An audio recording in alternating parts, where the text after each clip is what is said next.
बेटा ये chapter number 21 इसके दो न्यूमेरिकल्स मैंने सामने लिखे हैं, उनका सॉल्यूशन लिखा है।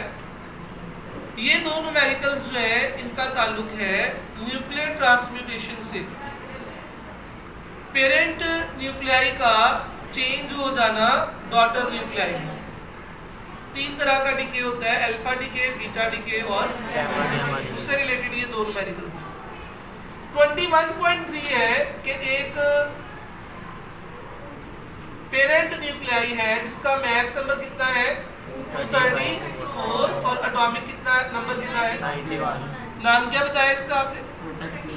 प्रोटैक्टिनियम। ठीक है जी। इसने कौन से पार्टिकल्स को एमिट किया है? तो अब जो है डॉटर न्यूक्लियाई क्या होगा? देखिए जो बीटा पार्टिकल्स होते हैं वो क्या होते हैं? फास्ट मूविंग इलेक्ट्रॉन्स होते हैं। बोलिए क्या होते हैं? Fast moving electrons. इलेक्ट्रॉन्स का मैस नंबर कितना है 0 और एटॉमिक नंबर क्या है? और आपको पता है जब भी कोई पेरेंट न्यूक्लियाई बीटा पार्टिकल्स को एमिट करता है तो क्या होता है कि मैस नंबर में कोई चेंज नहीं आता। बोलिए मैस नंबर में कोई चेंज नहीं आता। और एटॉमिक नंबर क्या होता है 1 इंक्रीज हो जाता है, इंक्रीज बाय 1। तो 91 से इंक्रीज होके क्या हो जाएगा 92। और ये कौन सा न्यूक्लियाई है? यूरेनियम। क्या है? यूरेनियम। तो क्या बना कि प्रोटैक्टिनियम अगर क्या करेगा बीटा डीके करेगा तो इसका डॉटर न्यूक्लियाई क्या होगा? ठीक है। तो उसने पूछा है कि कौन सा डॉटर न्यूक्लियाई बनेगा वो आपको बता दो। अब आ जाए 21.6 पर। क्वेश्चन सुने जरा, पहले क्वेश्चन समझे।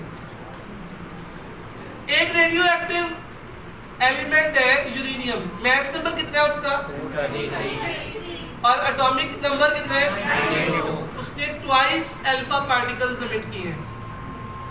बोलिएगा क्या किया? Twice alpha particles. ट्वाइस का मतलब क्या है? दो। तो कौन सा डॉटर न्यूक्लियाई बनेगा? देखिए अल्फा पार्टिकल्स क्या होते हैं भला? बोलिएगा हीलियम के न्यूक्लियाई होते हैं।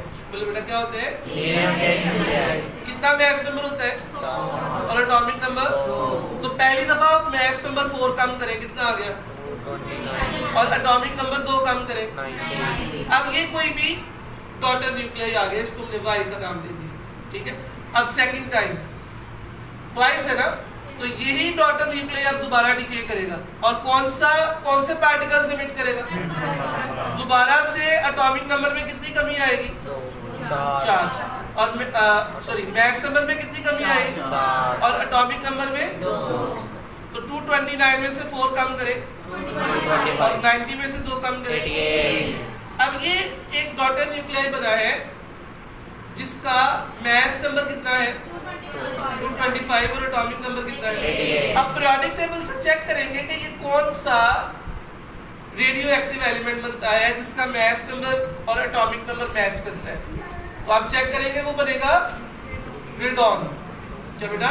रेडॉन। तो अगर यूरेनियम ट्वाइस 2 दफा डिके करे, अल्फा डिके हो, तो वो किसमें चेंज हो जाएगी? रेडॉन। ये उसका आइसोटॉप होगा। ठीक है, रेडॉन 225। चले बेटा नोट कर।